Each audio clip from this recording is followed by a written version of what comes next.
অভ্যুত্থান বিরোধী অবস্থানের অভিযোগে ইসলামী বিশ্ববিদ্যালয়ের ৩০ শিক্ষক ও কর্মকর্তাকে সাময়িক বরখাস্তের সিদ্ধান্ত নিয়েছে বিশ্ববিদ্যালয় কর্তৃপক্ষ।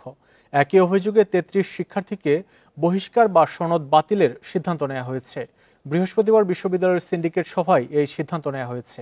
জুলাই আগস্ট বিপ্লবে বিরোধী ভূমিকা রাখার অভিযোগে ১৯ জন শিক্ষক ও ১১ জন কর্মকর্তাকে এই শাস্তির আওতায় আনা হচ্ছে।